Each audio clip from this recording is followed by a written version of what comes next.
ladies and gentlemen, we kindly invite you to take your seats because our lunch starts in 5 minutes. Thank you. Доброго дня, шановні пані та панове. Будь ласка, займайте свої місця за столами, бо ланч розпочинається за 5 хвилин. Дякуємо.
Dear ladies and gentlemen, please take your seats. We are starting in 3 minutes. Thank you.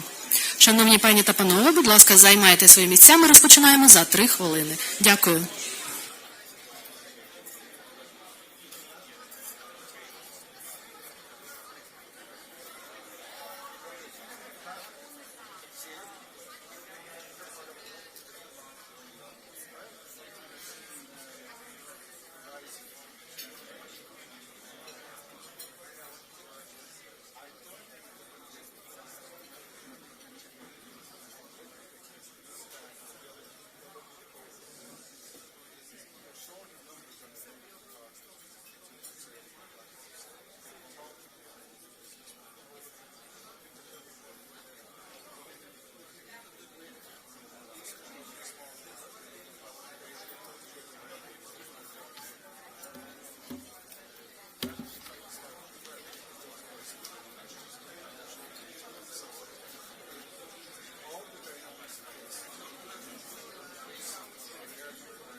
Our dear friends, distinguished guests, please take your seat and we will start right now.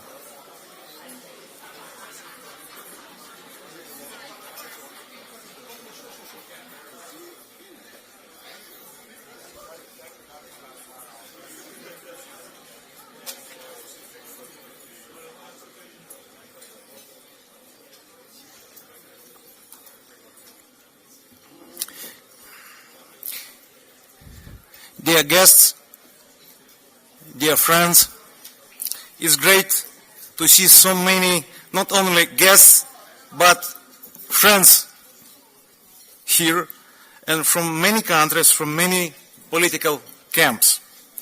This shows support for Ukraine is strong in Europe and the West, regardless of political and party conflicts, stronger than political and party conflicts. This is so important. And one more important thing. Ukraine is strong. There is a progress, regardless of some stereotypes. Reality of change, progress, will be stronger than the stereotypes. We will hear about this from our speakers. Only one example of progress I want to mention myself. At our lunch in Munich Security Conference 2000 last year, President of Estonia Kaljulaid said, "Let's shout out of the window, free the prisoners, captured Ukrainian sailors and others." Please watch, please take a look. President? We are an important Munich crowd here. If we yell really loud, the windows open, Minister Lavrov will hear us. Release the prisoners. So I think we could do that. Release the prisoners, please. Thank you very much. And the sailors were freed. Today, they sent their representative to be with us. Oleg Melnichuk, who is commander of the tugboat Yanikapo. Please welcome here.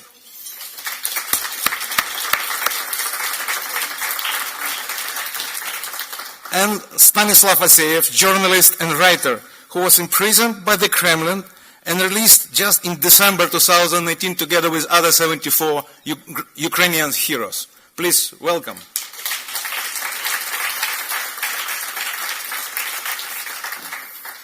Thank you very much, President Kaljulaid, for your declaration through the window last year.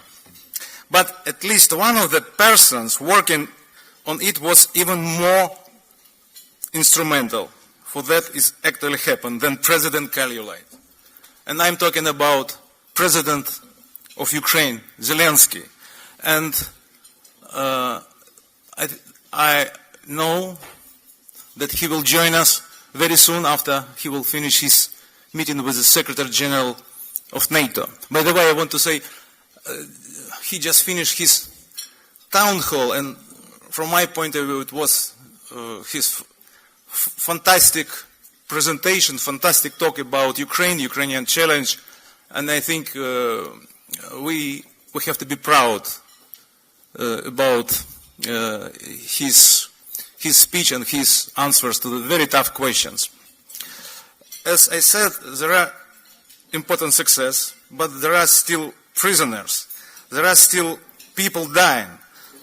There is still very, very much transformation and reform ahead to do. Let's hear how Ukraine and our international friends want to move forward. Richard Haas, President of the Council of Foreign Relations, will moderate. Thank you, Richard. And thank you, Munich Security Conference and Wolfgang Ischinger for inviting us to organize this platform. Thank you very much. And Richard, floor is yours. Thank you.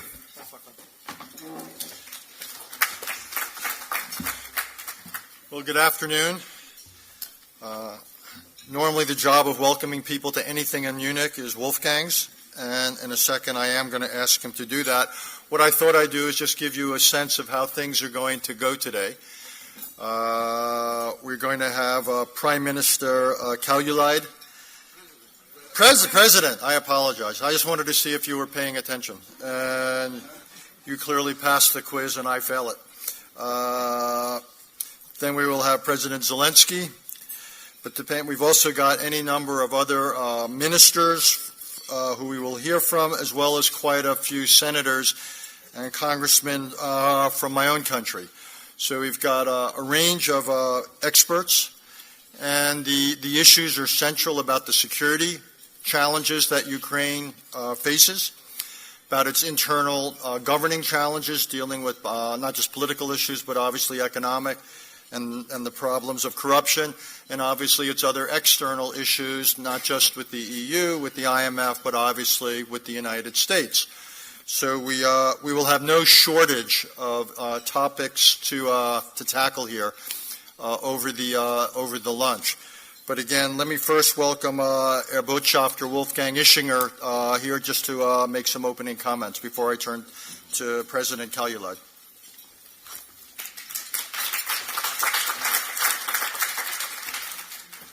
Well, I can do it from here. Thank you very much, Richard. Thank you very much, Victor. I am absolutely excited and delighted about the large delegation from Kiev, from Ukraine. I am so pleased that we've been able to arrange for President Zelensky to speak in a kind of format that actually rocks. I think he came across over this last hour as a political rock star of the highest order, and that's good for Ukraine. It's actually also good for the Munich Security Conference. So I'm a happy man at this lunch hour. Just two brief remarks.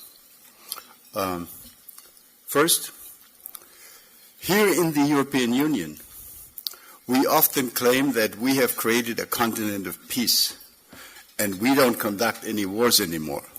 It is very important that you Ukrainians remind us and that we remind ourselves that it's actually not true, that there is war still going on and that we need to make a much greater, more intense collective effort to bring it to an end. That is our task for the weeks and months, hopefully not years ahead. Second remark, part of this effort requires a strong transatlantic bond. And if I say that I'm a happy organizer of the Munich Security Conference this year, I say that because I am very happy that we have again been able to attract such a large delegation from the United States, from the U.S. Congress. I want to say hello to the senators and congressmen here. This is fantastic because this reinforces our not-so-great European ability to do the kinds of things that we need to do in order to make this continent a peaceful continent and to make Ukraine a free and prosperous member of our community. Thank you very much, Richard.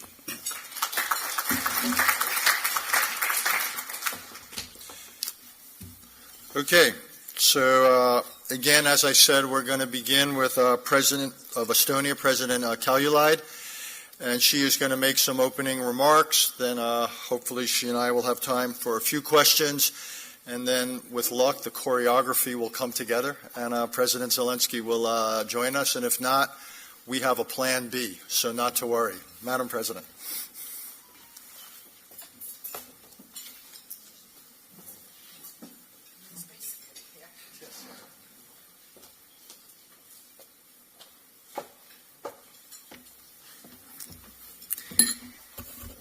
Hi all. Yet again, this year, pleased to face you all. And while Ischinger was telling he's happy about having such a Ukrainian delegation here, I was looking around, and I have to say I'm happy to see such a delegation of Ukrainian friends here in this room. You cannot but win with these kind of friends whom you can have for this lunch. So thank you all for coming. Familiar faces in the international scene, and I know we all need to pull hard and keep pulling until there is peace in Ukraine. Because, you know, for 3 years, all the time I've been president, once a week I get a memo about Ukraine.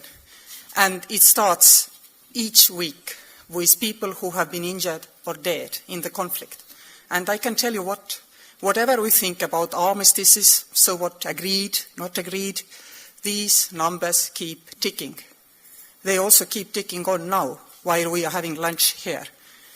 Ukraine is not in a frozen conflict, it's in a forgotten conflict, because many people want to forget it. But it's not a frozen, it's a very hot, ongoing conflict, I can assure you. When I went to see the conflict line, my schedule of travel had to be altered because the village I was supposed to visit came under heavy shelling just the evening before.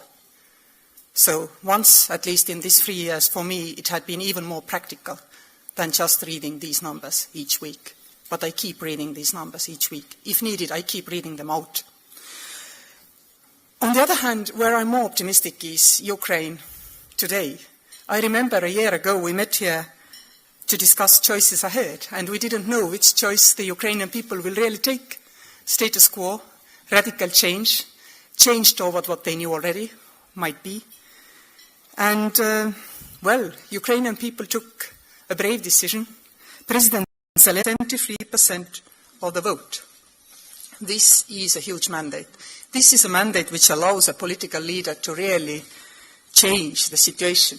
Since my dear friend Vladimir is not yet here, I can tell you all, but probably most of you know it, if he keeps pushing and doing these reforms, then never mind how good the results would be, this number will come down. This percentage of support will not survive. The task ahead of him is too hard, and we all know it. Yet we also know that he's ready to risk it, because this is why he was elected. He's not one of these political leaders who is satisfied with the post, but he gets up every morning and thinks what to do. How can he use this support? And I can see that he's working hard. Yes, we cannot yet say that, for example, Ukrainian people trust more their judiciary system. The numbers are really low, in the single digits, in fact. But we see that he's working hard to change that. There's the anti-corruption law. There is the first successful reading of the Farmland Bill. But what I really like is that there's also quite a lot of work being done to make Ukrainian people more involved in managing their own country. Devolution of the regions, for example. I would also mention the upcoming land reform. Because for a country which, exited the Soviet Union at the time when my own country, the land reform has been long overdue. If you cannot have land as an asset, you cannot go borrowing. If you cannot go borrowing, you cannot go and develop the economy. So this is extremely important that things get done. When I had my first meeting with President Zelensky, I asked, what about the good reform which has been done in the last years, for example, like in healthcare?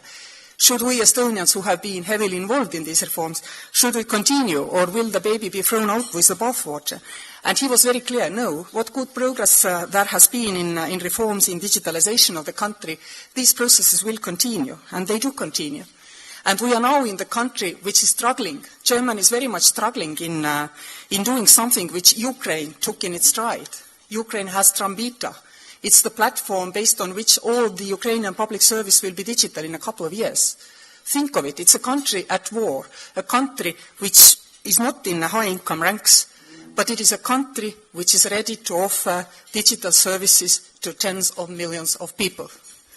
Does it sound something? For me, it sounds nothing less than promising for the economy of Ukraine in the future. Because as I was also telling in the conference in Kiev, I don't see in Europe any other region which could compete for foreign investment better than Ukraine. On one condition, the rule of law. Second condition, the rule of law. And third condition, the rule of law. If Ukraine can achieve that, I'm quite sure that it will have a lot of foreign investment coming in. Because Europe is full of money, not finding anywhere to invest to get some return, and Ukraine is there, ready to grow, full of potential, lacking only this one thing, rule of law. And you know, all the rich people of Ukraine, your assets will be worth much more when Ukraine will be the rule of law country. Because, you know, if the assets are in such a country, they will be much more liquid and their value will rise. So I'm quite sure that it is in the interest of absolutely each and everybody, business people, simple people, public sector in Ukraine, to rebuild Ukraine, and I'm quite confident that you will support and help your president to do so.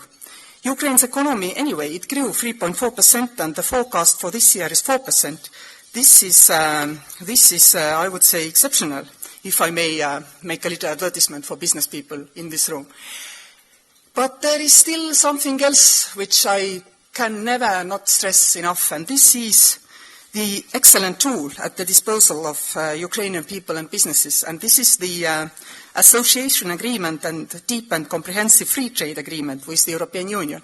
Only Eurocrats can pronounce deep and comprehensive free trade agreement, but actually this is what makes Ukraine really economically part of Europe. If a country once gains the access to the European market, this country is out of the woods, I can tell you. Our country, well, was helped this way, and I'm quite sure this will be the same also for Ukraine. So, it looks pretty good, the picture. There is a lot of work to be done. Plans are good. Execution, well, I know there is no more impatient politician in the world than President Zelensky. He is working hard to get the reform done.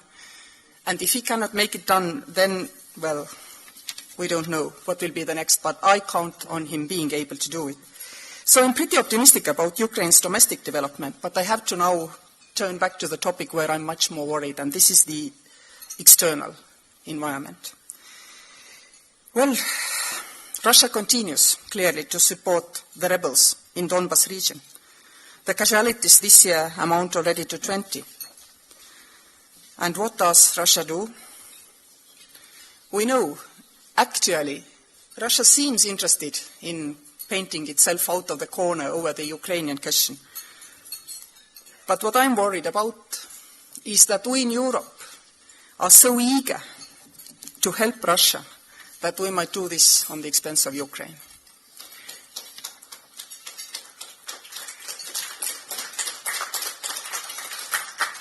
I've told this equation many times. I know that there is this game going on. Russia moves 2%, and since we are so, well, eager to normalize the relations, we tell this was 20%. Something gets done. I mean, it's no small thing, exchange of prisoners, and congratulations on being free. But it's a tiny step. The war is continuing. Crimea remains occupied. The free vessels were returned. It's a good thing, even if they were, I understand, bare to their bones, but they were returned. A good and positive thing.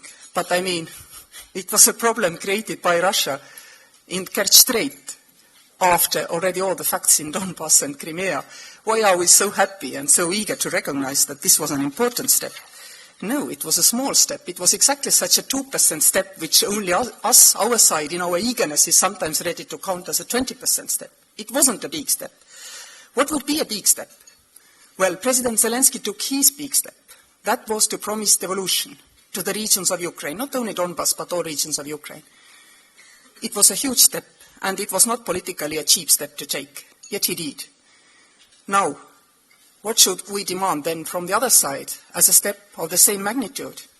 In my understanding, nothing less than total withdrawal from Donbass region and a monitoring mission.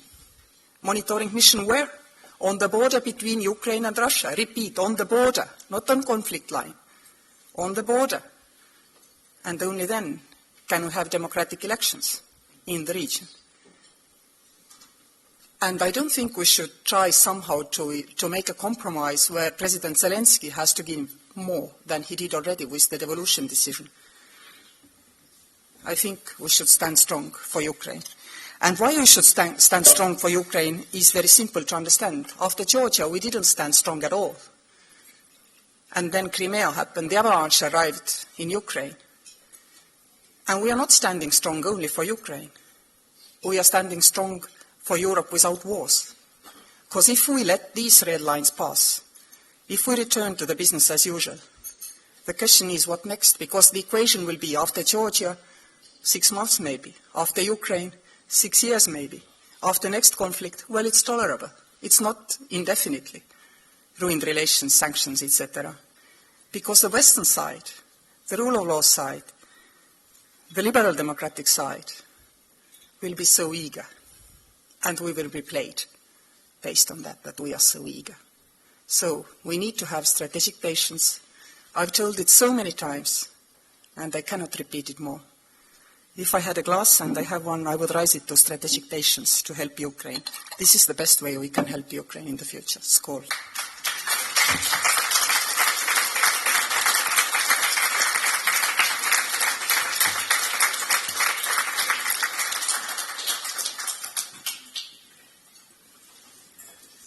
Want to use mine? We can share. We can share. We'll share. Well, thank you, yet again. You began with saying that Ukraine should be understood not as a frozen conflict, but as a forgotten conflict. And we have some people from America here. What is it that people who don't understand the importance of Ukraine are missing? Why is it so important to you? Why can we not afford to forget about Ukraine? Because we are holding in Ukraine, as I said, two red lines. One is to help Ukraine, the other is to protect liberal democratic world, to protect the Helsinki Final Act, to protect international law, to make sure that power does not decide, but the rule of law decides. And if we don't understand that, and we say economy is much more important, and there is a lot of business which we are foregoing because of the sanctions, etc., then actually we are giving away our values for whatever. 30 seconds.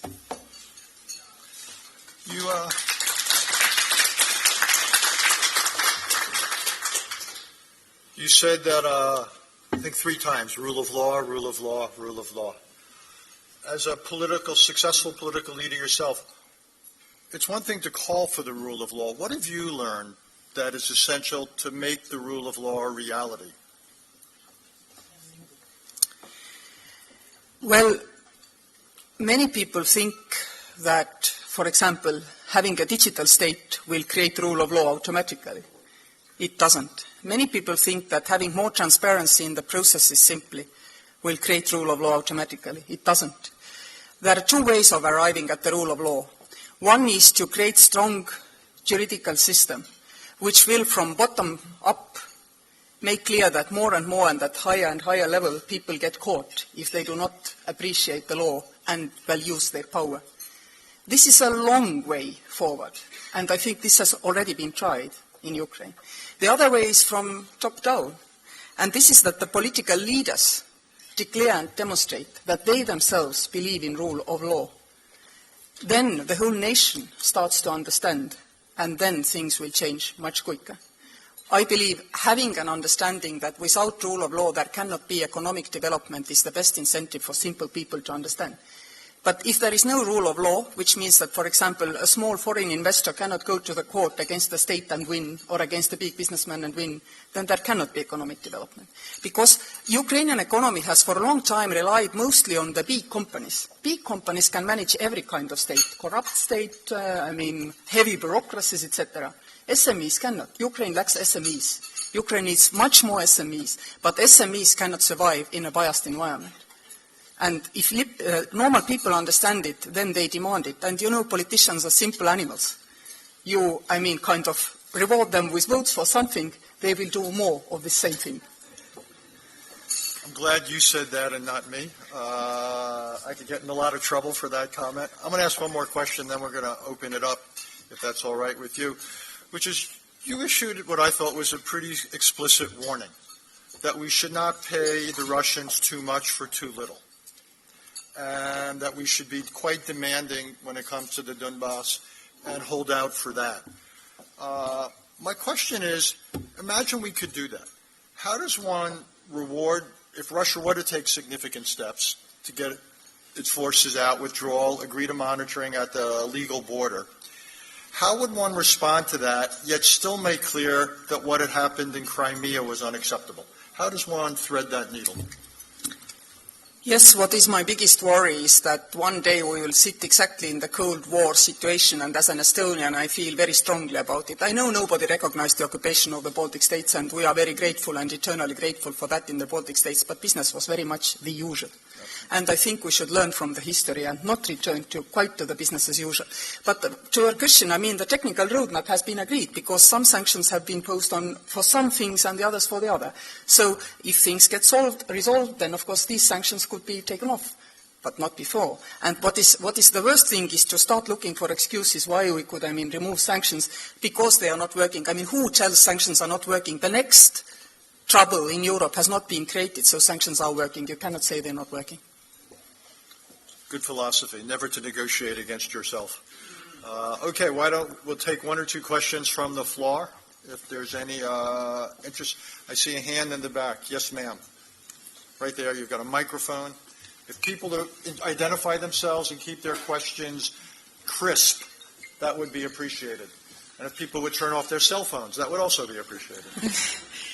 Thank you. Madam President, my name is Maria Onova. I'm a member of the Parliament, European Solidarity. It's my third term. And thank you for your statement. We were always feeling your support and strong messaging.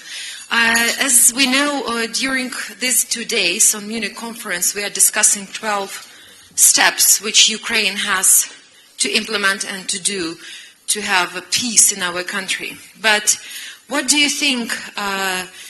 Russia has started this war, and do you think it is possible that European leaders can make 12 steps for Putin to implement to renovate Ukrainian territorial integrity? Thank you. I'm not so sure that the European Union has ever been, would ever be such a prescriptive body. European Union is a body created on liberal democratic values, and it's always ready to talk, discuss and negotiate with its neighbors. Me, myself as well. We stand together and we talk. Russia is also a neighboring country, and a country which many of our country's citizens love dearly because they still have relatives living there. They are of the Russian origin, and they are very sad to see that their country has not taken the positive democratic road forward. But this is something we cannot do nothing about. What we can do something about is keep talking, and keep talking with a single voice for 27. Each and every one, when we do talk together.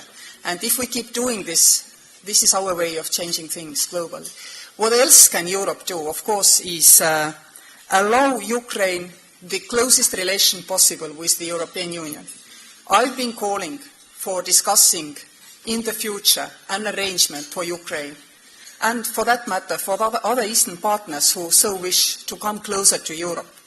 Allowing Ukraine closer to Europe is a very important thing.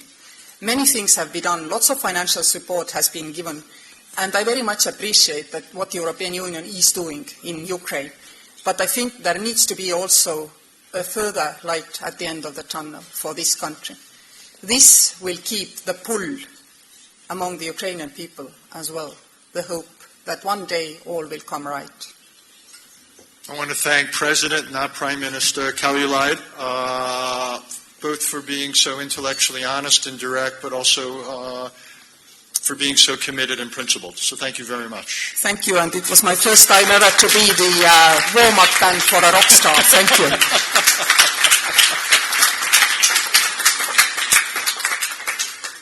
And now, without further ado, I would like to welcome and invite to the microphone the President of Ukraine, Volodymyr Zelensky.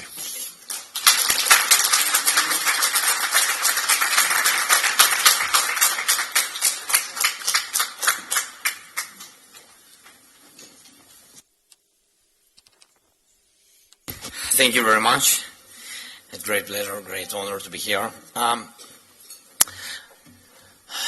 Too many words for one day for me, but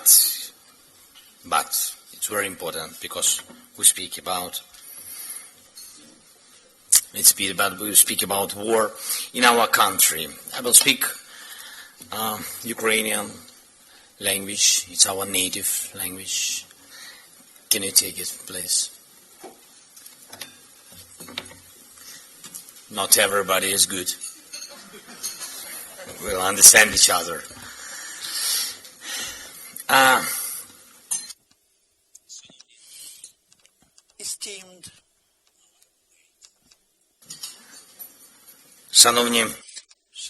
Esteemed ladies and gentlemen, I am really happy to welcome all here, present here, and I believe that this event in days of the Munich Security Conference is very important. We understand to what extent it is important for Ukraine not to disappear from the radars of the world attention, especially right now, especially in security issues. Yes, the world has many challenges and threats now, is facing many of them, but war in Ukraine, annexation of Crimea, have been lasting for 6 years, and this shouldn't become for the international community something which people are used to. We can talk about stabilization in the European Union only when in Donbass we have peace and Ukraine will restore its territories within the internationally recognized borders. Today, probably for the first time in the recent years, the experts have seen real progress in approaching peace. New Ukrainian authorities are really doing, believe me, everything possible for that to happen. As I have mentioned already at our previous meeting a few minutes ago, and that's the truth. That is what's happening in the world, especially in the center of Europe. Not we started this, unfortunately, bloodshed war, but we have to finish it. And for that, Ukraine continues to move diplomatic way, executing all the agreements achieved in the Normandy format. We can mark the positive humanitarian event that happened in the end of 2019, and that was mutual liberation of the prisoners, thanks to which 76 Ukrainians returned home. I see Mr. Asif. I'm happy that you are with us, and I see our heroes, our sailors. I'm happy that we have helped you at least in something, because you have been helping us always defending independence of Ukraine. Thank you, and you can applaud to them. At the same time, we do not stop and to free all our Ukrainians who are on the temporary under control territories of Donetsk and Lugansk regions and in Crimea and on the territory of Russian Federation. We would like to state that unfortunately, despite the agreements between all the parties, the full ceasefire hasn't been achieved. Within 2 months, Ukrainian positions were shot at for more than 400 times, and in the result, our defenders continue to die.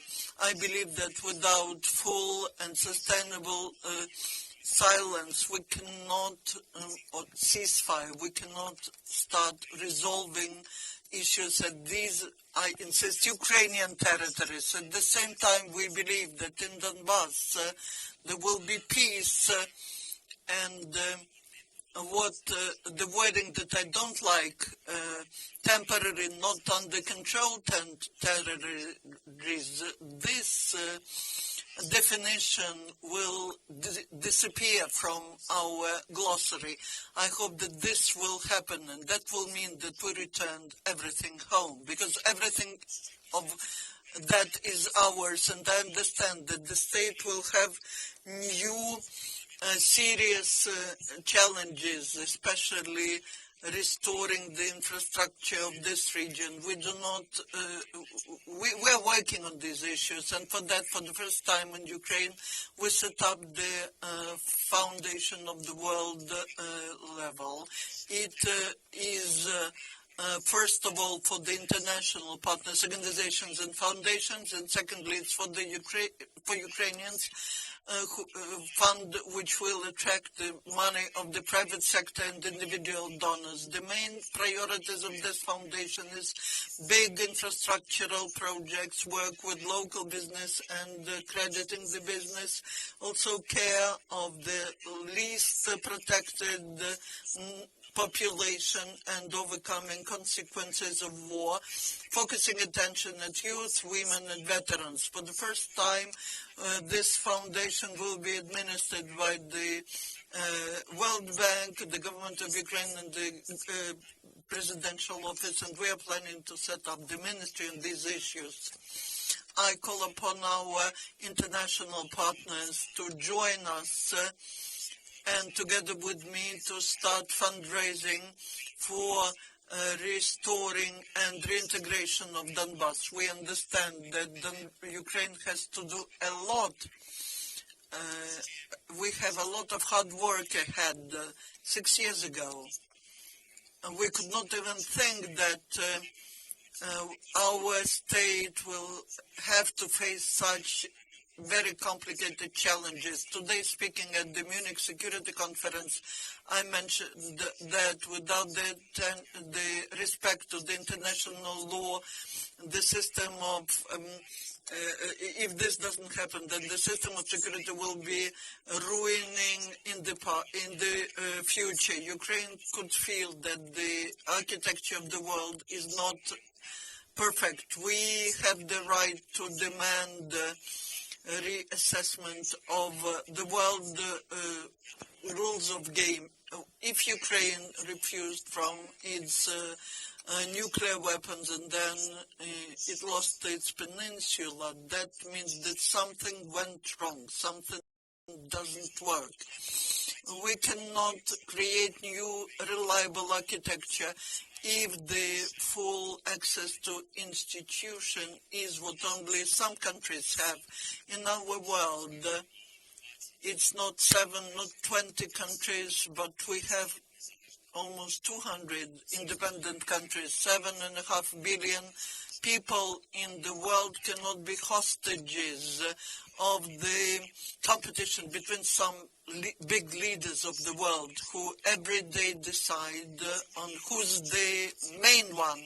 Today, the humanity is looking forward for the world leaders to be ready to give up their ambitions and economic interests for the sake of preserving the main thing what we have, the human life. And I believe this should become the new fundamental thesis in the philosophy of collective security, preserving human life and human civilization. Thank you.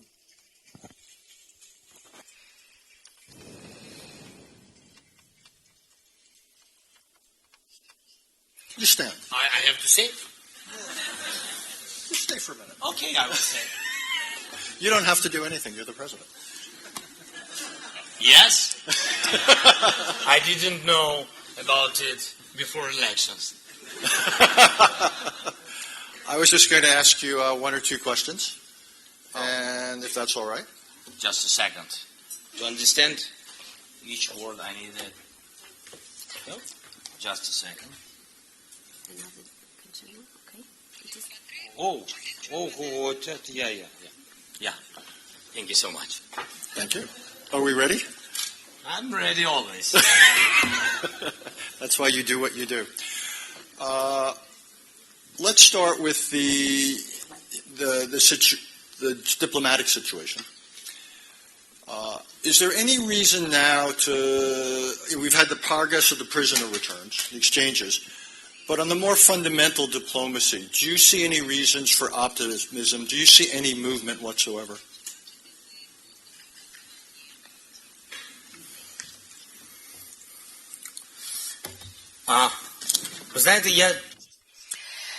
Frankly speaking, I do not trust words too much. What I trust is a result.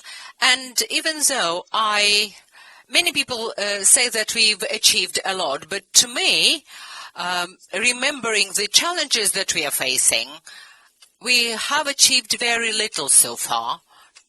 These are baby steps.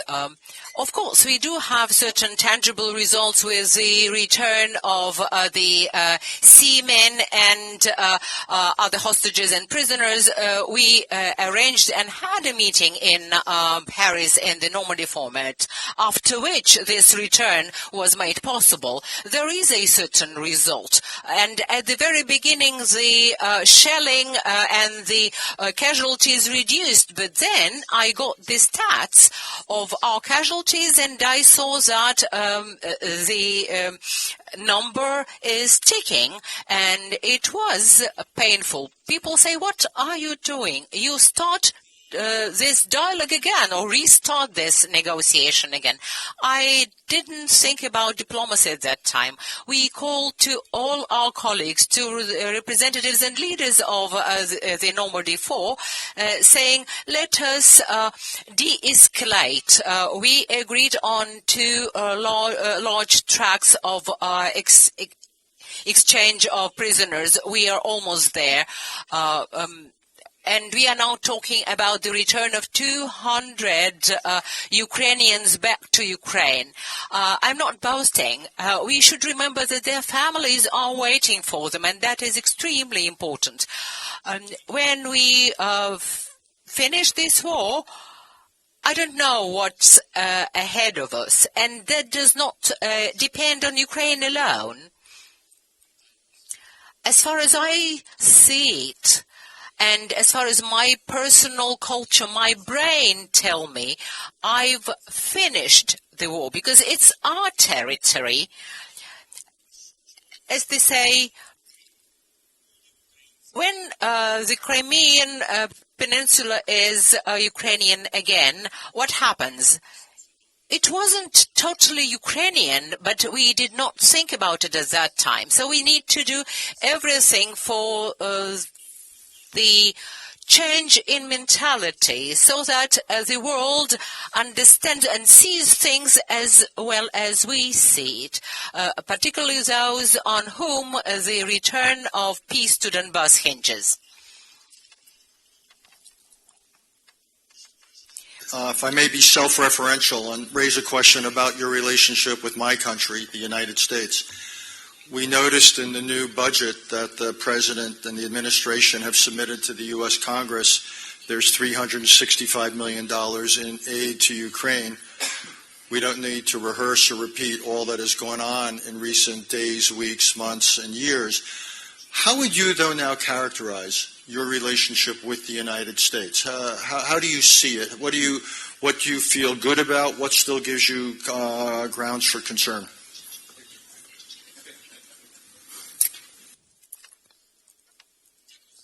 Thank you very much for this question. You know, first of all, I am pleased that when you say, let's talk about relations between Ukraine and the USA, you do not start with the word impeachment. At least you do not.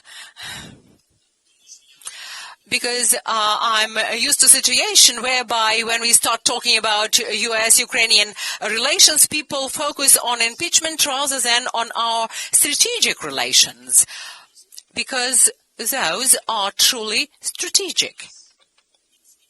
We've got very good and solid relations. The USA is our staunch supporter. You spoke about $365 million, but the assistance for 2020 amounts to about $700 million of US dollars. But what concerns me, you're asking, okay, unless we get this money, we won't get happy and satisfied and cease to be concerned. I can see Kurt Volker sitting here.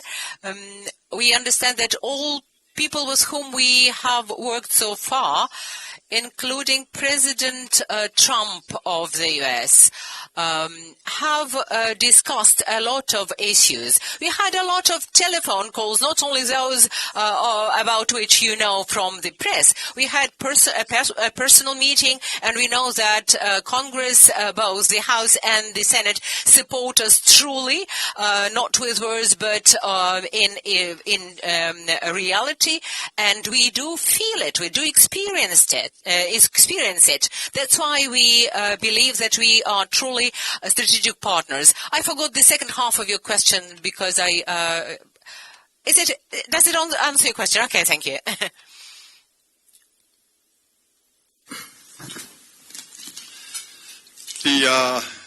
Are you prepared to take a question from the audience here? Can we do one of those as well? Yes. One? I'm always ready. I'm ready. 1.5. Let me get Ambassador Vershbow, who... I'm Alexander Vershbow from the Atlantic Council, former Deputy Secretary General of NATO. In your speech at the Town Hall, Mr. President, you laid out a very ambitious plan to hold elections in the now occupied parts of Donbass this October. First, do you see any signs that Russia would cooperate with that? And do you see any role for the international community in the event that there is progress, either in the form of peacekeepers or international police, to create the secure conditions needed for elections? Thank you very much for this question.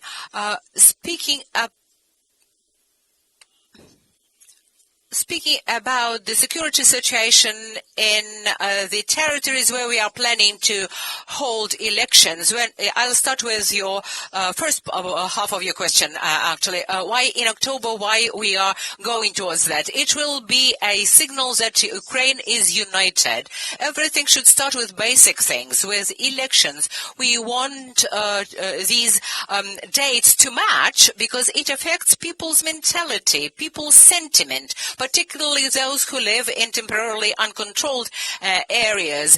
We vote together on the same day because we are one and the same united country. It would be a very important signal to those people.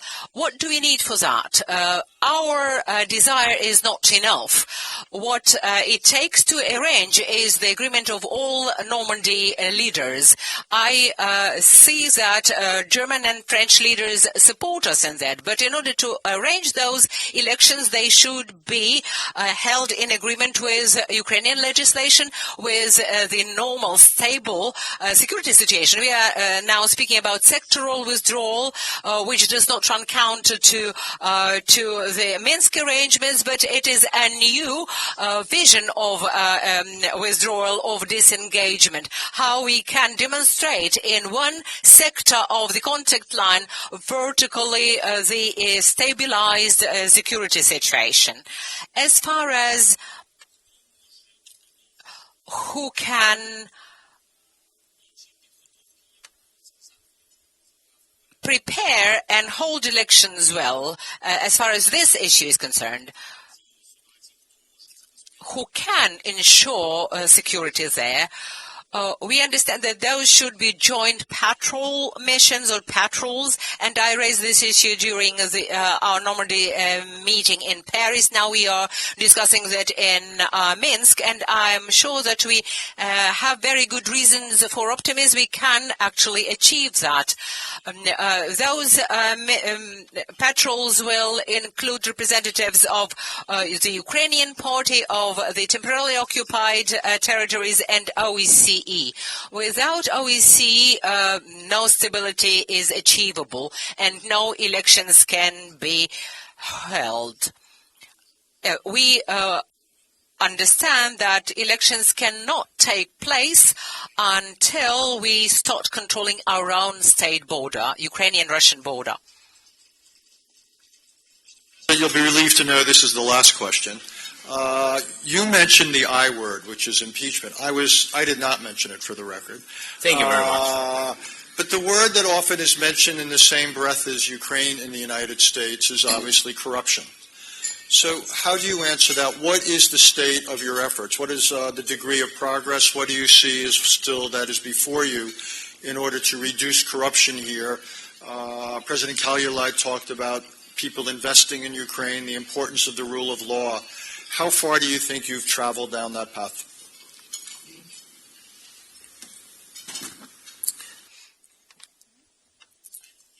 You know, there's an expression that a fish starts rotting from its head. So today, the head of the state, Ukrainian president, and as any president in any country, is not just a face of the country. He or she should set example of behavior, should become a role model, and it is by him or her that other nations will be judging whether the country is corrupt or not. I am sure that people in Ukraine know pretty well that I have never been engaged in any corrupt schemes or behaviors. And that was the first step for us, to ensure that the government is not corrupt. And I'm sure that that's why I enjoyed such a huge support during the elections. Now, if you look at our team, at the government, I don't see, and I haven't seen over the last 8 months of our difficult, not always very successful, but very hard work, I haven't seen any people from the government engaging in corrupt practices. So I would like to come down those worries and concerns about the level of corruption in Ukraine. I keep reiterating it, and during my meeting with President Trump, I underscored that the world should revise its attitude towards Ukraine as a corrupt state and should cease talking about it all the time, because it's not grounded well. Of course, we do have such challenges. Over years, we have observed corruption in law enforcement and other authorities, but we have reset the Prosecutor General's office. Now we are actually now reforming the Security Service of Ukraine, SBU. Now we've prepared a bill, and bill is pending consideration in the responsible Rada committee, and I am sure that very soon it will be on the floor. But we should set examples so that our people follow suit. If presidents take bribes, then the people think that it's okay, and the image of the country would be of very negative. I respect my country. I'm sure that we've got a lot to be proud of. There's a lot to be boasting, and there are a lot to discuss except corruption. And we will fight it, and we will conquer it. Thank you. Mr. President, thank you. You have what we would call a daunting inbox. I think we're next going to have our panel of European ministers and officials, so I would invite them up here. And if we could do that. And just, let me sort of say, and I wanted to pick up something the President said, which is the stakes here, I think, are enormous. It's not just humanitarian, it's not just the international rule of law, but also something he alluded to, which is proliferation. Ukraine set a terrible precedent for the world, and it's giving up nuclear weapons only then to suffer attack and a loss of its territory. And I think the global proliferation system very much will be affected by what happens here. So the stakes here, as large as they are locally, are also global in many ways. Okay, we are now going to transition to the first of, to the first and last of our panels. And the idea is here initially to get some European perspectives on the situation in Ukraine. To my immediate right is the Monsieur Gionat, the Deputy Secretary General of the North Atlantic Treaty Organization. To his right is the Foreign Minister of Ukraine, Miroslav Lechak. What did I say? I'm sorry. It's my second mistake of today. I apologize. Jet lag is a bad thing. Of Slovak Republic, I apologize, sir. I should know better. Next to him, we have Prime Minister Rama, who really is here with two hats. One is being Prime Minister and obviously all that, but also is the critical person in the OSCE, who is involved in all things Ukraine. Next to him is Minister Hultqvist of Sweden, who's the Defense Minister. And last but not least, I believe we have the Foreign Minister of Poland, Mr. Czaputowicz. So we have an extraordinarily rich array of experience and perspective and expertise. So I don't know how to choose, so we're just going to go in the way we introduce. I'm going to ask each of the gentlemen to make some short introductory remarks, and then we will try to have something of a conversation. Then I'm also going to be calling on people from the floor. I want to take advantage of this extraordinary American presence from the Congress, among other things. But, Mr. Secretary General, over to you. Thank you, Richard, and welcome everybody. Ambassador Ischinger, thank you for bringing such a big crowd together, like always. And also, I'm really impressed by the impassioned speech of President Zelensky and also the wise advice from the President of Estonia. Listen, at 3 o'clock, President Zelensky will be meeting Secretary General Stoltenberg. We'll be joining him for that meeting. From a NATO perspective, our support for Ukraine and for Georgia is unwavering. We visited Odessa in Kiev, Mr. President, just a few weeks ago. We are impressed, and we can only encourage you to continue your turbo reform, accelerated transformations. And coming from Romania, a Black Sea country as well, when I hear somebody of your level speaking so forcefully against corruption and against high-level political corruption, this is also music to all our ears, I believe. I also met in Kiev, not only you, Mr. President, and your excellent team, your reformist team, but also the Rada. We met also the opposition. We also met all political factions in the Ukrainian Rada. And I have to say, we're also impressed by the depth, the sophistication, and the quality of that conversation. It was really great. I also say one word about our visit to Odessa, which was on purpose. As we visited Udnak, Georgia, not only Tbilisi, but also Batumi, another port of the Black Sea. I was impressed by the young cadets of the new Naval Academy, which was built from scratch, because the original one was in Crimea. So this country was somehow forced to build from scratch new institutions, and NATO countries, and NATO, we are very proud to support that. I will say just three things. One, this is not only about Ukraine, and especially for our U.S. friends and also from friends from all over the world, this is not only about Ukraine, which is such a decisively important country for Euro-Atlantic security. This is not even about the Black Sea. But this is where, from Crimea, Russia is projecting power as we speak to Eastern Mediterranean, to Northern Africa, has transformed Crimea into one of the most important military strongholds and power projection that they have. If you watch, as we watch, the military build-up in Crimea, and you also see the modernization of the Russian other conventional and unconventional forces, this is something that we have to keep in mind. Thirdly, I'm very happy, and we have here members of Congress, bipartisan. I always appreciate that. I was ambassador to Washington. I know how important bipartisan support for any cause is. We applaud the fact that U.S. Congress and U.S. administration have approved $1 billion, speaking of the new budget, Richard, for the 3 Cs initiative, which connects projects on energy and infrastructures from the Black Sea to the Baltic Sea and to the Adriatic Sea.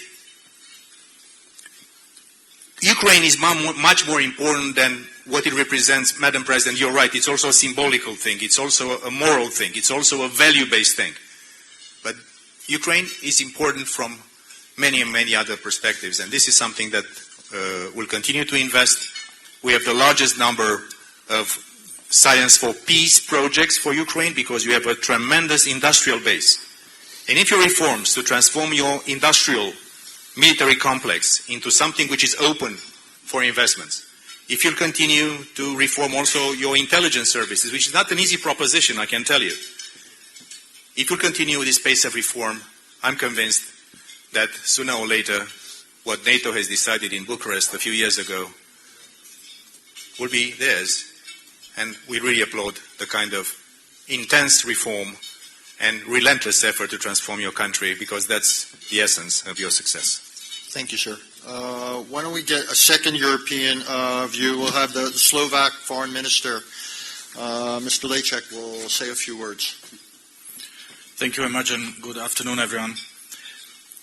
I was here at this lunch last year, and President Kalila had a keynote, and she was equally honest as today, but she was way more critical. And some of our Ukrainian friends did not feel comfortable listening to her very honest words. It was not about shouting out loud through the windows, but also about doing real reforms inside the country. Now, President Zelensky was campaigning on basically two major issues. One, to address the issue of corruption, introduce rule of law, and reform the country, and the second one, to stop the war. Now we know he was serious. He has done things that were unimaginable before. But can we be complacent? Of course not, because this is just the beginning. And we are on both tracks approaching a critical point. With reforms, we know how it is. People are generally in favor of reforms for as long as they are not affected by reforms. They hope that somebody else will be reformed, but not them. But the more real the reforms are, the more people will feel the negative impact of the reforms. And then they will start questioning, is it worth it? Is it the right way? And this is the moment for us, for the international community, for Friends of Ukraine, to step in and help President and his team, to say, this is the right way, you have to go through this. If you want a better life, and this is what you want, and this is what you deserve, this is the only way. We must not let President and his team in this alone. And the same goes for the peace. I mean, the things that were done, and not only the exchange of prisoners, but and reconstruction of Stanica Luhanska Bridge, but also agreement to Steinmeier's formula. Very brave and very right. But there was a heavy criticism against the president, and I heard no strong voice from the international community saying, this is the way forward, this was the right thing to do. So, again, we must not be bystanders and observers. If we really believe that believe in President Zelensky's vision of Ukraine. I am worried about the process, honestly, because the Minsk Normandy 4 group meeting is not delivering. As a matter of fact, the most concrete outcome was agreement on lasting ceasefire, but Ukraine lost 11 soldiers in January and 35 were wounded, which is way more than what was before. And the most sensitive and most important issue about creating conditions necessary for conducting the elections, free and fair elections in Donbass, I don't see any progress. So let us make sure, let us exercise pressure on Russia, let us exercise pressure also on France and Germany to make sure that when Normandy 4 meets again, we will have clear commitments to create conditions for these elections to be credible. And I see this really as a crucial point. Finally, for us, for the international community, really let us be heard at the moments when Ukraine needs that. So as I said, the critical moments when there are questions, we have to step in and help and back President Zelensky. And second, let's make sure Ukraine will not become yesterday's news, because Ukraine is today's problem. So let's use every opportunity, such as the Munich Security Conference, to organize events like this one, to send a very strong signal that we have not forgotten, and we will not forget, and we are here to help, and we will continue our help and our assistance to Ukraine until the territorial integrity and peace is restored. Thank you, Minister Lejčák.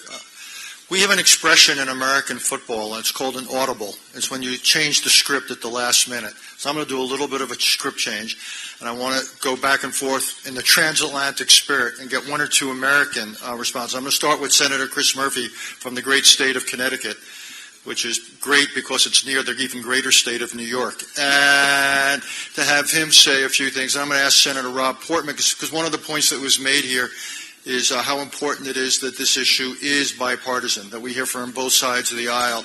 We've also got two congressmen here for first, I want to hear from the two senators. Thank you very much, Richard. Thank you for having us here today. We are a bipartisan delegation. Senator Portman and I have worked for a long time to support the U.S.-Ukraine relationship. Senator Johnson, Senator Barrasso, and I visited with President Zelensky just yesterday in Kyiv. And we have work to do in the United States, and we're committed to do that work. Coming out of this unfortunate episode in American political history, we have an opportunity to reinvest in this relationship, to appoint a great ambassador, to appoint a great special envoy, to make sure that meeting happens in the United States, but then also to take the next step in our security and economic relationship. This is an opportunity for the United States to step up and invest in our partnership at new levels. I mentioned at the town hall that even in the middle of the impeachment debate, we were still finding ways to come together, Republicans and Democrats, to support Ukraine. In the middle of the impeachment process, we passed legislation through the House and the Senate to apply sanctions to the construction of the Nord Stream 2 pipeline. And that leverage, we think, we hope, increase the ability for President Zelensky to get a better deal.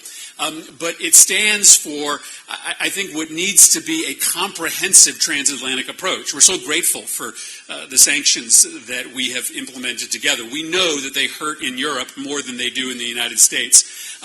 But we need to be both working on continuing those sanctions, but then also making sure that Russia doesn't find end arounds of those sanctions like they were attempting to do with Nord Stream 2, a project that made no sense financially, was purely from beginning to end a political project for Russia.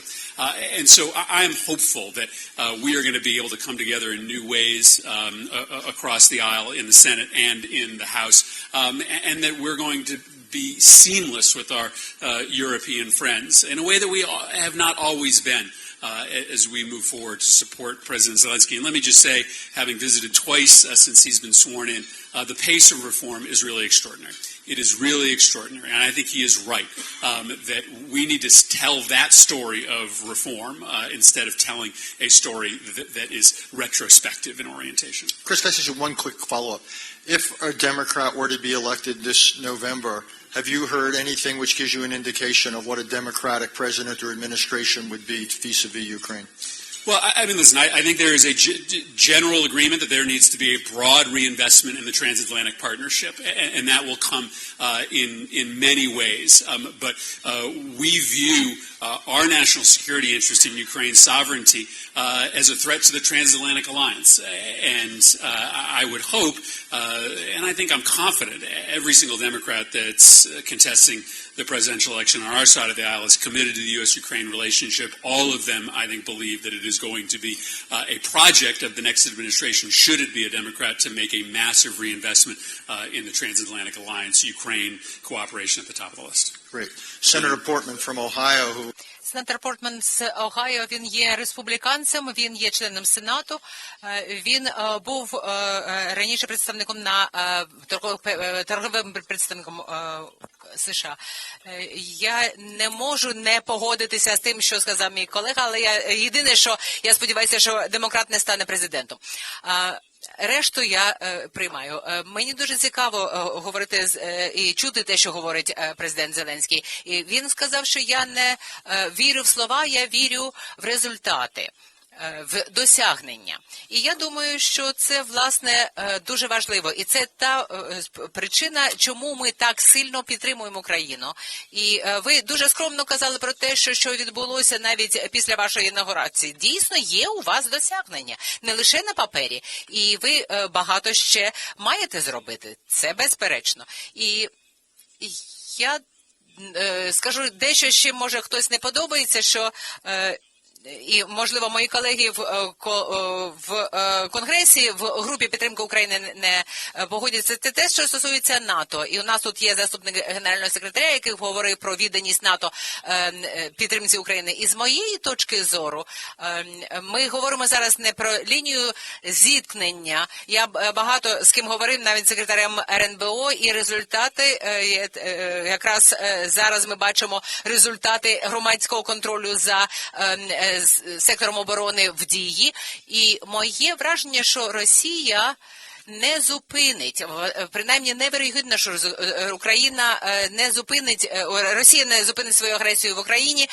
І ми тут в цій кімнаті, в американці, європейці, чи дійсно ми можемо надати таку допомогу, яка заохотить Україну рухатися і отримати членство в НАТО? Якщо це буде відбуватися, то Росія змінить своє ставлення, тому що вони за нами спостерігають, вони думають, чи це дійсно колись відбудеться, чи буде завжди така... From Russia about the importance culturally of Ukraine to Russia.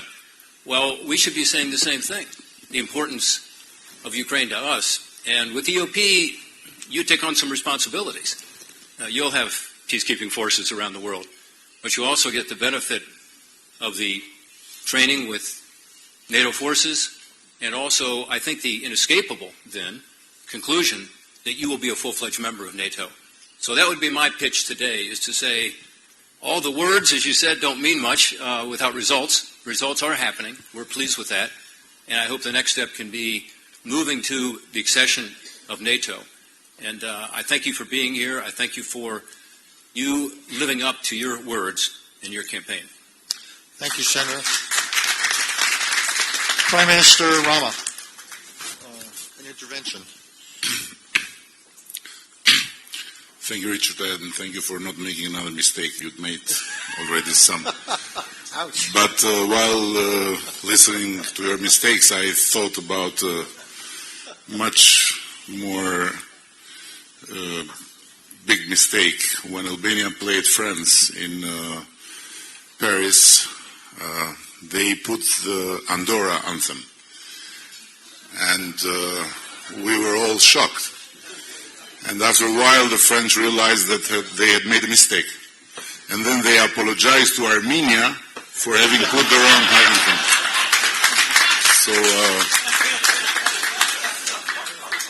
So thank you for... But there is even worse. There is even worse. I was 11 when OSCE was founded.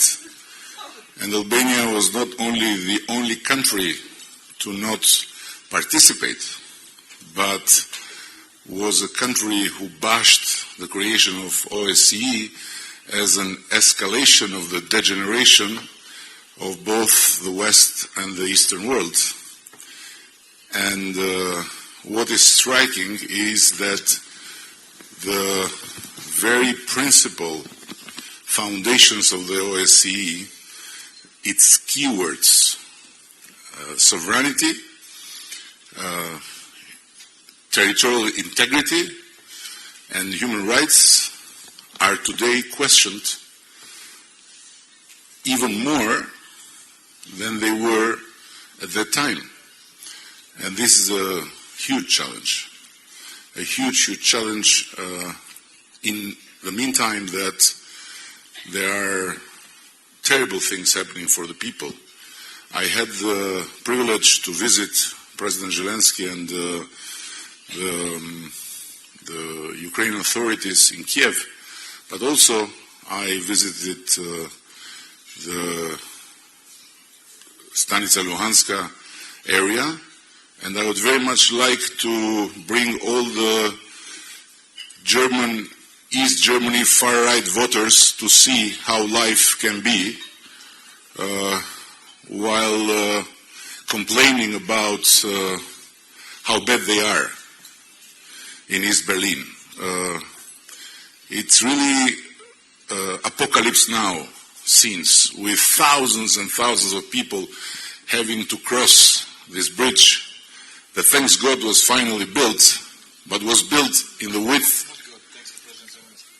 Yeah, but he's God for the moment, Zelensky, no? is saying not God but President Zelensky. I am saying you are God for the moment. So, so it's the bridge was built thanks to the president, thanks to my predecessor as chairman in office, but still it's a bridge in the width of an ambulance. And there are average 10,000 people crossing that bridge in impossible climate situation. And mostly of them are elderly people that have to go to the site where there is the functioning Ukrainian state to get their pensions. And guess what? The ambulance cannot go straight forward till the hospital because there is still no possibility to have an agreement on that, and there are terminal patients that have to walk. But I have to repeat what has been already said, that thanks to the President and to the new government in Kiev, there is an improvement. There is an improvement in terms of reaching out and in terms of trying to move forward on implementation of what is already the base, the Minsk agreement, which may be not beautiful, and it's not beautiful, but it's an agreement that has been signed in precise circumstances, that there is no better than that at the moment. And also following the Normandy format. Now I want to just attract your attention on one thing. Improvement means better than the worst. But just imagine, after the Normandy format meeting, there were 20,000 incidents. 20,000. And dozens and dozens of casualties still.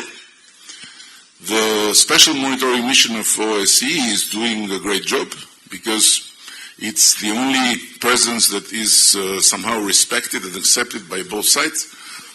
And in the meantime, the hostilities are continuing, especially during the night, because the lack of capacity to monitor more consistently the whole borderline. And in that I would use this opportunity to call upon every country, because it's very fancy to talk about, how much we support, all of us, Ukraine, and we do. But supporting also the people that are living in that hell is also important. So it would not cost mountains of money. It would cost some more contribution from all OSCE countries to put some more money on technology and to guarantee surveillance during the night, and so to guarantee that no one plays around and tricks around about the incidents that are happening. And the last word I would say is the following. Yes, all of this is, as was said, but let not fool ourselves. Because, as Mircea was saying, it's not just Ukraine. It's Ukraine, it's Georgia, it's Moldova, and it's not just about Ukraine or about Georgia or about Moldova. It's about our civilization, and it's about what we all represent, and Russia. So, as far as Russia, and this is something history should finally learn to us, will live in the fear of being surrounded, there will not be a possible final solution. And as far as Russia will live in the fear of being surrounded by NATO and by EU and being suffocating in this circle, things does not look to become better. And there is also another element. President Zelensky has no time, has only 4 years. The other side has a lot of time. So this should be taken also in account. And of course, it's not about OSCE, it's not about myself. to lecture anyone, but it's about the big powers, it's about the leaders of our coalition to think about it, because while we are discussing, I was told that Mr. Pinchuk 16 years ago has gathered people about Ukraine, right? 16 years ago. And it doesn't look to me that after 16 years is better, right? Okay. This is open for discussion. But we have Exactly. 16 years ago, you gathered about being very preoccupied about Ukraine. 16 years later, you have a war. We have a war. Everyone has a war. So I'm not asking what will be 16 years from now, but Richard can help us with that. Thank you. Thank you, sir. Okay, we have a bit of a time problem, so I'm going to ask people to be a bit brisk or short or crisp. I want to ask Minister Hultqvist to say something about the Minsk agreement. I know he's given a lot of thought to what might be done to get things going, so I thought he might make an intervention on that. From my perspective, there can be no talk about sphere of influence, buffer zones, unequal rights to sovereignty and territorial integrity, and there can be no states in between. I think that is very, very important, because if we don't accept international law and regulations, and if we accept buffer zones and sphere of influence or interests, then we are on a real slippery slope. And then there will be then the world order will be like that the strong dictate for the small. I think that Steinmeier's speech yesterday, when he said the smalls, they need rules and regulations, the big, they find their own ways. I think that that's very wise. And if we now discuss in a way that we should have business as usual with Russia, and that we should forget Crimea and see that we cannot solve this question, so we go back to what we call the normal situation, then we are losers, and then we will see that new things in a very bad shape will happen sooner or later. Then we will have new situations. We must understand that this conflict started with violations of Ukraine's sovereignty and territorial integrity. The annexation of Crimea is illegal. And about the Minsk agreement, we can see that it's not happened so much. And the reason why is that Russia's willingness to live up to its commitments under Minsk, they don't do that. No, don't withdraw mercenaries. They don't live up around control of state borders, unlimited access of OSCE to different sort of non-governmental controlled areas. Instead, they are aggravating the problems, for example, by using Russian passports to inhabitants of territories not controlled by the Ukrainian government. So I think that there is also a need of very strong international pressure to live up to the Minsk agreement. Because if agreement is not valid, if international rule and regulation is not valid, what is valid in the end of the day or in the end of the time? Then we are on a really slippery slope. So I think that the only thing we can do is to make pressure on Russia, uphold the sanctions from European Union, be united, and see that if this is not solved next week or the week after or the month after or the year after, then we must hold up the line. We cannot give up. We are in a new situation. We have a new security situation, and because of that, many countries now are upgrading their military capability and deepening their military cooperation. That's a reason for that. And Crimea and Ukraine is one of the reasons. Georgia is another reason. And military capability that are developing in Russia is the third reason. And exercise, I can talk about this 1 hour with examples of things that happened all over.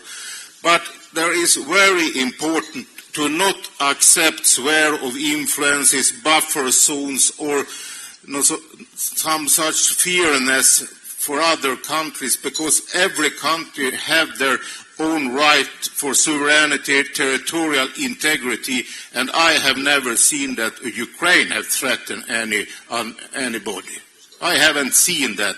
So I see that we have Crimea as a situation, we have a war going on, and we must act with solidarity now with Ukraine. That is what we must do in the future. Thank you. Thank you. Well said.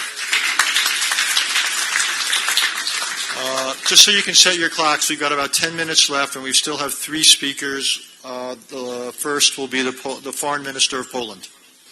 Thank you. Let me just agree with President Zelensky that there is a concrete result of the meeting of Normandy format, which is the release of detainees on both sides. Very concrete, very tangible.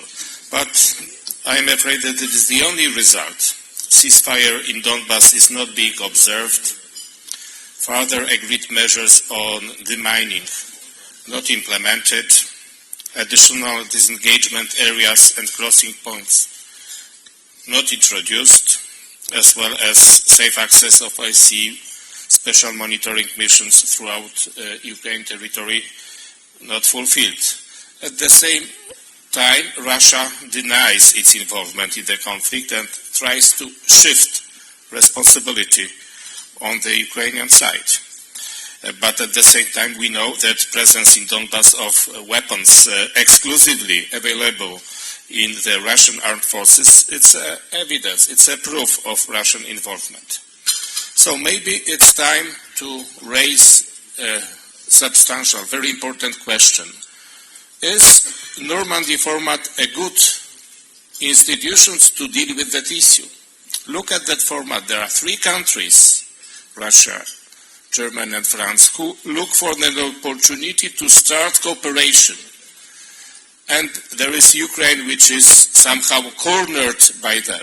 I think that we support that because President Zelensky and Ukrainian people support that format, but maybe we have to look for other solutions. As a member of the Security Council, Poland tried to internationalize that issue. We discussed the possibility of peacekeeping operation to involve in that debate and also institutionalize presence of US, maybe UK. But first of all, there is lack of European Union as an institution. So we do not have a representative of our point of view. The only representative is Ukraine because they see it is useful. Maybe Josep Borrell should be part of that. And then we will have broader spectrum of opinions like the ones of President of Estonia. Strategic patience. It is what we are lacking at that stage. So I think as an international community, we have to start thinking what else could we do as such a community and how to bring in other actors. Russia, I agree with my predecessors, is a strategic challenge for European Union, for countries like Sweden, Poland and others. But to address that challenge, to face that threat, we should broader group of countries than only the European Union. Therefore, transatlantic relations are crucial in order to deal with that threat which Russia creates for its neighbors. NATO is crucial. Modernization of NATO is decisive. So I agree with American participants that American involvement in that conflict would be welcomed, and Poland would support internationalization of that debate, and we, of course, continue to follow advice and requests from Ukraine, because it is the only point of reference to that issue. Thank you. Thank you. Let me call on, we have one other representative of Congress, Will Hurd, from the great state of Texas, just to make a few comments, sir. And then, pardon me? It's not a question of having or not, it's simply a question of time, and we have one other person, and I know a lot of you have to get on to other meetings. You can blame the moderator, who's now, we can make this the third mistake of the moderator. I'll be quick. I held the first, I'm a Republican from Texas. I held the first hearing on Russian interference in the U.S. election, in the 2016 U.S. election. In order to better understand what Russia was doing, I asked my friends at the Atlantic Council, what should I be doing? How can I better understand this? They said go to Estonia. They said go to Georgia. They said go to Ukraine. And I learned something very simple. The farther away you are from Russia, the more likely you are to believe their nonsense. The closer you are to Russia, the less likely you are to believe their nonsense. And that's why it's important for us in the U.S. to learn from what's happening in Ukraine, to learn what's happening in Georgia, to learn what's happening in Moldova. And I believe that Ukraine and Georgia are the kinds of countries that should be part of NATO. Because one of the things that I learned when I was in the CIA, be nice with nice guys and tough with tough guys. Georgia and Ukraine will make NATO tougher. The President Zelensky, you know how to be tough with tough guys. United States government, Republicans, and Democrats are behind you. I want to give the last word to someone who President Zelensky gave a shout out to, who's been through an extraordinary ordeal and now is here freely to talk about it. Mr. Asiev. Доброго дня, шановні присутні.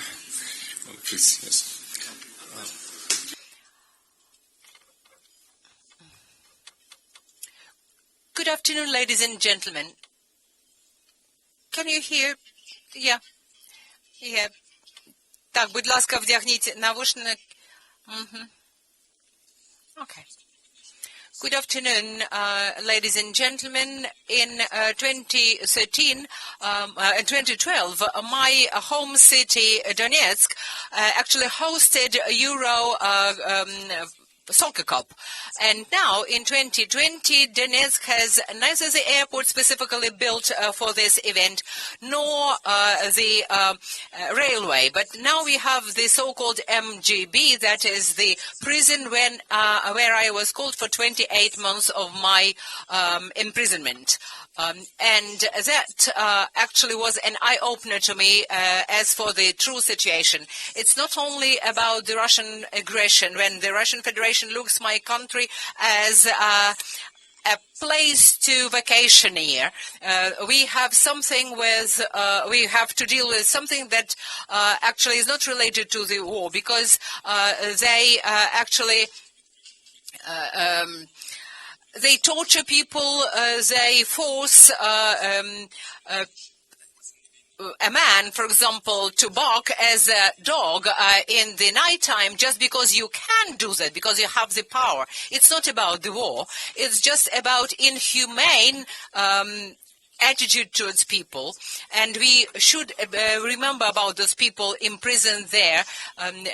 I'm telling you this for you to understand that when we negotiate those territories with the Russian Federation, we should not focus only on the border and the territories. We should focus on freedom, liberty. That should not be a bargaining chip. And people who live there see what's going on, but Ukrainians on the mainland might not be fully aware of those tortures and misery. We cannot possibly forget that, because even now, as I'm staying here talking to you, in the very center of the Donetsk city, somebody is being tortured. It's what is going on a daily basis there. So we cannot forget about it. And that's the toll, the bell that tolls for every one of us. Thank you very much. Just commend Mr. Asiev for his service and sacrifice. And I think his point's an important one. We all spend our time talking about policy and politics, but at the end of the day, it's about people.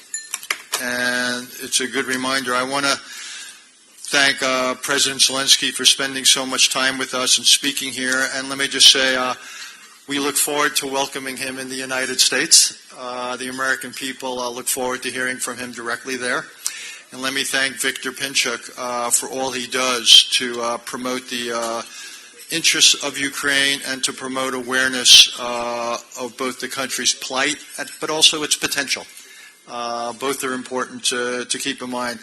Let me apologize for those we didn't get to call on, but we had a lot of people who needed to speak, and time was a bit short.